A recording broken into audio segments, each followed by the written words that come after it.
အားလုံးပဲမင်္ဂလာပါခင်ဗျာ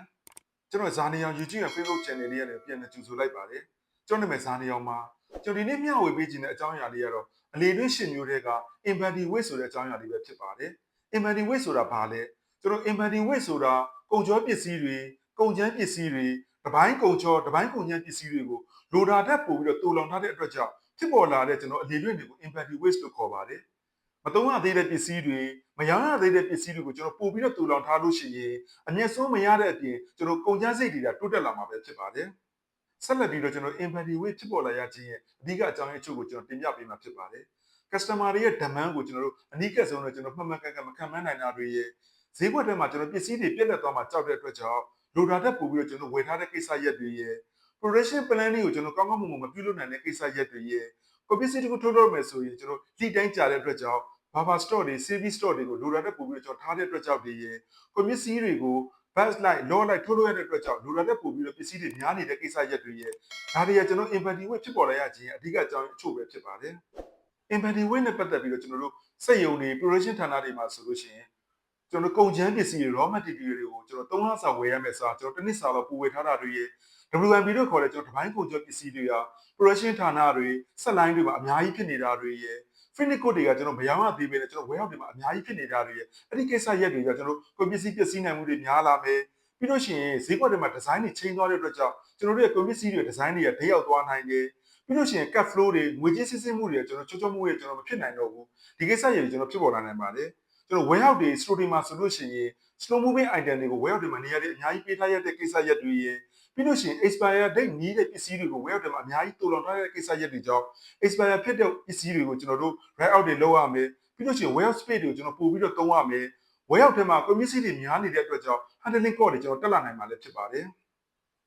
ကျွန်တော်တို့ retail ဆိုင်တွေမှာဆိုလို့ရှိရင်မရောင်းဖြစ်သေးတဲ့ product တွေကိုကျွန်တော် stock အများကြီးထားတဲ့ကိစ္စရက်တွေရဲ့ seasonal အတွင်းရောင်းရမယ့်ကုန်ပစ္စည်းတွေက seasonal ကျော်တဲ့အထိကျွန်တော်ရောင်းမကုန်တဲ့ကိစ္စရက်တွေရဲ့အဲ့ဒီအတွက်တွေကြောင့်ကျွန်တော်ပစ္စည်းတွေကို discount တွေ short ပြီးရောင်းရမယ် discount တွေ short ပြီးရောင်းရတဲ့အတွက်ကြောင့်ကျွန်တော် profit margin တွေကျွန်တော်လျော့နေလာနိုင်ပါတယ်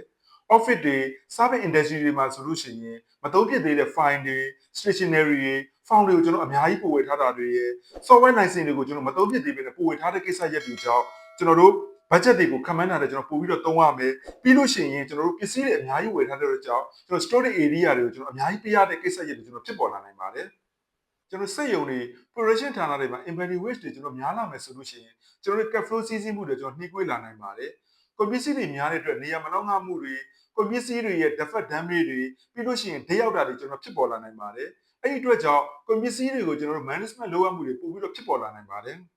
်ကျွန်တော်ဆက်လက်ပြီးတော့ empathy weight ကို short ချနိုင်မယ့်နည်းနဲ့အချို့ကိုတင်ပြပေးမှာဖြစ်ပါတယ်ပထမဆုံးတစ်ချက်အနေနဲ့ကျွန်တော် just in the စနစ်ကိုအကောင့်ထဲပေါ်ဆောင်ရွက်မှာလည်းဖြစ်ပါတယ်ကုန်ပစ္စည်းတွေကိုကျွန်တော်လိုအပ်တဲ့အချိန်မှာလိုအပ်တဲ့လောက်ပဲကျွန်တော်ဝယ်မယ်လိုအပ်တဲ့လောက်ပဲကျွန်တော်ထုတ်လုပ်ရမှာလည်းဖြစ်ပါတယ်နောက်တစ်ချက်အနေနဲ့ကျွန်တော် FIFO စနစ်ကိုကျွန်တော်အသုံးပြုရမှာလည်းဖြစ်ပါတယ်ပထမဆုံးဝင်လာတဲ့ပစ္စည်းကိုကျွန်တော်အရင်ဆုံးအသုံးပြုမယ်အဲ့ဒီအတွက်ကြောင့်ကုန်ပစ္စည်းတွေ expire ဖြစ်တာတွေဒိတ်ရောက်တာတွေကိုကျွန်တော် short ချနိုင်မှာလည်းဖြစ်ပါတယ်နောက်တစ်ချက်အနေနဲ့ကျွန်တော် ABC analysis ကိုအသုံးပြုရမှာလည်းဖြစ်ပါတယ် AI တန် BI တန် CI တန်ဆိုပြီးတော့ကျွန်တော်ခွဲခြားပြီးတော့ကုန်ပစ္စည်းတွေကိုအကောင်းမွန်ဆုံးကျွန်တော်ထိန်းချုပ်ဆောင်ရွက်ရမှာလည်းဖြစ်ပါတယ်နောက်တစ်ချက်အနေနဲ့ကျွန်တော် demand focus ဇင်းကိုကျွန်တော်တိကျမှတ်ကောင်ကျွန်တော်ဆောင်ရွက်မှာလည်းဖြစ်ပါတယ်ပြီးခဲ့တဲ့ data တွေပေါ့ကျွန်တော်အခြေခံပြီးတော့ warehouse ဌာနတွေ production ဌာနတွေ sales marketing ဌာနတွေနဲ့ပူးပေါင်းပြီးတော့ demand focusing ကိုကျွန်တော်တိကျအောင်ဆောင်ရွက်မှာလည်းဖြစ်ပါတယ်နောက်ဆုံးတစ်ချက်အနေနဲ့ကျွန်တော် small bag item တွေကိုကျွန်တော်ထုတ်လုပ်နိုင်အောင်စီမံဆောင်ရွက်မှာလည်းဖြစ်ပါတယ်ဒီချက်တွေကတော့ကျွန်တော် empathy weight ကို short ချနိုင်မဲ့နည်းလမ်းတွေပဲဖြစ်ပါတယ်ကျွန်တော်ရဲ့ဒီနေ့ဗီဒီယိုလေးမှာတော့ empathy weight ဆိုတာဘာလဲ empathy weight ဖြစ်ပေါ်လာရတဲ့အဓိကအကြောင်းရင်းတွေရဲ့ empathy weight ကို short ချနိုင်မဲ့နည်းလမ်းတွေကိုကျွန်တော်တင်ပြပေးပြီးဖြစ်ပါတယ်ကျွန်တော်ရဲ့နောက်ဗီဒီယိုတွေမှာလည်းကြန့်ရှိနေသေးတဲ့ weight အကြောင်းတွေကိုကျွန်တော်တင်ပြပေးမှာဖြစ်တဲ့အတွက်ကျွန်တော်ရဲ့ channel လေးကိုစောင့်မျှော်ကြည့်ရှုအားပေးဖို့ကိုလည်းဖိတ်ခေါ်ပါရစေအားလုံးကိုကျေးဇူးတင်ပါတယ်